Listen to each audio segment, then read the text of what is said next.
Hi, I hope you have a wonderful day. Mac here with Dr. Matt's Garden Style. And we're in the autumn. It's a beautiful time of year. And this is the time of year, if you've grown some great peppers from seed or you pick some earlier starts up, this is a great time of year to bring in those plants indoors. These peppers will be overwintered indoors. I'm going to show you how to do it, how to set it up, how to get them out of your garden. If you don't already have a pot, we're going to pot ours up. They're in a larger pot. We're going to break them down. We may have to do a little bit of pruning on the plants, work on a little bit, but this is the video for you if you want to overwinter your peppers. The first step to overwinter your peppers is to make sure you have a pot. If they're not already in a pot, you want to get a pot with some nice free draining soil. I have some great compost here. I'm going to put in a little bit of fertilizer. This is a 6-month fertilizer, but you're not trying to fertilize too much or even water too much through the winter. We're not trying to have the plants grow extensively indoors. We also don't want them to struggle too much because they're not going to get as much light, even if you set them on a grow light, as what they're getting outdoors. But you want to make sure they have the right conditions. So they'll need some refreshed soil and in a nice pot. Just going to add in a little bit of fertilizer. This is a 6-month fertilizer. We don't want to add much because, again, we're not trying to encourage growth too much. But we want to add a little bit of fresh soil at the bottom. The rest of the soil is going to come from around the plant, and then we were going to mix that in really well. Let's go outside, pick up some of our pepper plants. So not every plant is a great candidate for this. This pot is filled with peppers. There's a couple tomatoes tucked in here. You can see some of the plants are starting to die back. We're towards the latter part of the season. It's a little cooler here, but this one plant looks really great. So I'm going to get down in here. Soil is not too dry, but it's a lot of roots. I can feel that. Just want to kind of dig down, and I want to lift this plant straight up out of the soil here with as much soil around the roots as possible. We have the plant. It's right next to a tomato plant. I'm going to separate these two, trying not to disturb those roots too much. Here's our pepper plant here. Beautiful. Now I'm going to need a bit more of the soil. I can refresh this soil, this pot next spring. Take a bit of this soil, and here we go. Here's your first one. Right here. Now that's definitely not enough soil on this. We're going to add some more soil, compost indoors. Let's go ahead and get this one back inside. As you can see, we have a really nice little pepper plant here. I want to get it centered in the pot as best I can. I'm going to add just a little bit more fertilizer. Now I know you don't want to over fertilize, but my concern is over the long winter months of the plant running out of juice as far as having fertilizer. This is a slow release fertilizer. This plant is small, so there's no reason to prune it back. The size of the plant is really great. You can see, look at those peppers. Now this plant may drop some leaves as we bring it indoors. That's common. It's expected for it to drop some leaves, a few. If all the leaves fall off, check your conditions. Are you overwatering? Are you underwatering? You should not lose all the leaves. But a few dropping off, the plant did just get a shock. I snatched it up out of the ground. I'm going to change its growing conditions entirely by bringing it indoors. But the days are getting cooler here, and I don't want to risk a potential frost before I have the chance to get this plant and bring it in. Now, take this wonderfully repotted up plant. You would definitely want to water this. I'm not going to do that until I get it set in place. I have a nice little shelf area here. Sit it in front of a nice window. But these are sun-loving plants, and I'll tell you, just sitting in a windowsill may not be enough. I'm going to put this under grow lights. I have a lot of grow lights here. I'm going to buy more. And this is going to go under grow lights still next to a window. So you're going to have that window light coming in, but these days in the winter are shorter. So you're not going to have as much sun. These will definitely be under grow lights. But this is the first one. Let's go and collect some others. So there's another pepper plant that I really like. It is a beautiful little plant. I'm going to repeat that same process. I'm going to get down below the plant about 3 to 4 inches away from the stem. Dig down deeper than the root. Just about 5 inches. I'm doing this by hand. And I'm just going to lift straight up, and that will save as many roots, much root and soil around that plant. Get this into a pot. And I'm doing these one at a time to make sure each plant gets the proper care and attention. But look at those beautiful little peppers. They're red. They turn into a purple. Well, the purple will fade into a red. Let's get this inside, get some more soil around it, and get this on the shelf. Now, as you can see, these pepper plants, at least the two that I've selected so far, are both smaller plants, which makes it a lot easier to transplant these indoors. Some pepper plants get really tall. I have some larger ones. We're going to select those in a minute and move them in. But I really want to get some of these smaller ones in first. Oh, this is a beautiful little plant. A bit of leaf drop there. Need a bit more soil around this one. Just a touch. Slow release fertilizer, and then just add some more soil in. If the plant is sitting a little too low in the pot, as this one is, grab it at the base of the stem, lift lightly, slight jiggle. That will cause some of that compost to fall below the root mass, and press that down. Not too tight, of course. You don't want to compact it, but that will lift the plant a little higher in the pot and get you closer to where you want to be. And here we have pepper plant number 2. And again, these are so small, I don't see any reason to prune them back. Beautiful little plants. Look at this one. I love those. And I love peppers that have more ornamental look to them, and this one, along with the other one. Let's bring it back into this frame. Look at these. I love ornamental peppers. Now, these peppers are still very hot, but I just love the fact that the plants have that beautiful look, the separation and color of the little peppers and the leaves. Now, this one, I can tell you, has not been getting either enough fertilizer. You can tell these leaves are a little pale, or enough sun. It was kind of under tomato plant, so it may have been over competing for sunlight. It may actually do a little better indoors than it was doing outdoors. Now, after getting the smaller plants in, let's work on one of the larger plants that we have here that I wanted to try to save. This is going to take a bit more work. Get down below the plant, feel around for that root ball, and lift. And it's pulling up a lot of soil with it. This is a large plant. I'm not surprised. There's a tomato plant growing right next to it. I'm going to separate those out. There's a tomato plant. I'll replot that plant. This is a much larger plant, as you can see here. Much larger plant. And I'm going to need a larger pot. This pot isn't large enough for this plant. Let's go prepare a larger pot. We've added soil to a much larger pot. You can see the root ball here is expansive. Added a bit of soil to the bottom of the pot. But I want to take just a little bit more from the pot that it was in. And now the rest of the soil we're going to add from indoors. This is a much larger plant. Let's go and take a look at it inside. So we have here a much larger pepper plant. First thing I want to do is add more soil around the base and firm it up. It's going to need quite a bit of soil added around it. This is a larger plant. I'm a bit more concerned about this one. We may trim it back just a little bit. First, let's get this great compost around it. Fresh compost to carry it through the winter.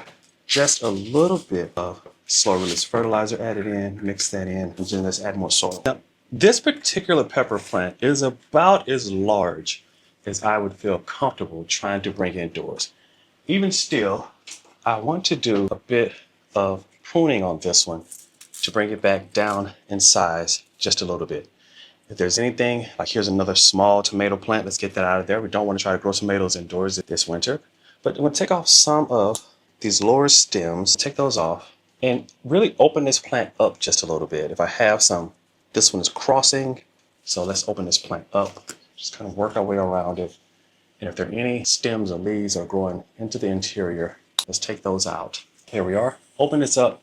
Now I can see there's a little bit of, looks like this plant has already suffered a little bit of damage, potentially from the cold. We've had a bit of really cool nights, and this plant is taller than those smaller plants, which were more protected. So this one's been dealing with a bit more rougher elements. So I want to take too much off of this plant, but I did want to take that off in the interior. Just open it up just a little bit, let air flow. Here's another stem that's cutting across another stem. There we go. Just open it up a little bit. And I think that shape will help the plant, and will also help the plant with aeration indoors here through the winter. Let's get this one set on the shelf. It's a really large pepper plant. This is, again, as large as I would want to potentially try to bring indoors. But it makes these beautiful peppers, and I want to give it a chance. There's a few more that I want to save out of here. And this is a really small, I think this one is Basket of Fire. These ornamental peppers, there's a lot of them. They have some really beautiful names, but this is a smaller one. Yes, really nice little pepper there. We'll add a bit more soil out of this pot, and we'll add a bit more compost from inside, get some fertilizer. I want to set this aside because I want to go for the pepper plant. There's another tomato. I'm just going to actually, whoop, there's another really small one here. Looks like another Basket of Fire. So let's get this one in as well. Let's save that one. These peppers will do really great if I can keep the conditions right for them throughout the winter. So here's another smaller one. I'll add fresh compost inside, so set that aside. And there's one really large one. Let's get this tomato out of here. There we are. We can repot this on this other side here. These tomatoes are pretty much over. They're pretty much done. They'll make a few more small tomatoes before the year is up, but it's okay. I've collected much of what I want from them this year. All right, now the last plant that I want to save is this jalapeno. Now this jalapeno pepper that I have here is already over a year old. I planted it, not last year. Well, it was last year. Grew it over the winter indoors. And now I want to take it back in again and save this plant for one more year. It's a beautiful jalapeno plant. This pot is just barely big enough for it, but I think it will work. This plant, again, is, well, it's going a couple years old, but look at how well it is growing. Absolutely covered in peppers right now. I'll get this inside, add a bit more soil to it, straighten it up, because it's not straight. Let's get these inside and work on them. Now, if there's any plant that I would call a prize plant, this will be it. This is my prize jalapeno pepper. I've had this plant now 2 summers, and we're going to try to carry it through another year. As your plants get older, pepper plants like this, the stems do start to get a bit woody. The base of the stem of this jalapeno is a bit thick. It's very trunky. It is woody, but that just means that the plant is supported better. I don't want to mess with this one too much. It suffered last year because last fall because the frost got on it. This year I did get it indoors before the frost. I'm going to take all these peppers off of it and process them. And I may take most of the peppers off of all of these plants because that's actually taking a lot of energy out of the plant. And some of these have already turned red, as you can see here. but that'd be a little later. Right now, I just want to get them in place. Don't want to disturb the plant too much. Add a bit of fertilizer. This one, I didn't add as much new soil to it because it came out with such a large root clump. I definitely did not want to disturb that root clump, but I really like this plant. As I stated, 2-year-old pepper plant. And here we have these 2 smaller peppers, and I do believe these are both going to be basket of fire. They look very similar. Next year, I'll do a better job of labeling each pepper so I can know which one they are at the end of the season. I don't grow these peppers so much to eat the peppers, but I do enjoy the ornamental aspect of the plants. This one's looking really good. Next year, a couple of things I could do to make this a little easier on myself. Well, first would be to plant the peppers in individual pots and keep them in individual pots the whole season so that at the end of the growing season, I could just pick that pot up and bring it indoors. So that may be one option. Of course, that means that when you have those smaller pots, you have to be more diligent about your watering. That's why I use those larger pots that have reservoirs in them for water collection. Helps the plant survive drier conditions a little better. Smaller pots means more frequent watering, and you have to watch the conditions around that plant a lot harder. So I'll think about that over the winter growing season. At the same time, I will start out the year next year with these peppers already giving me a bit of a head start on the growing season. More of that fertilizer. Slow release 6-month fertilizer is my favorite fertilizer to use. Works really well. I've had a lot of success with it with my indoor and outdoor plants. A little more compost, and then compress that down.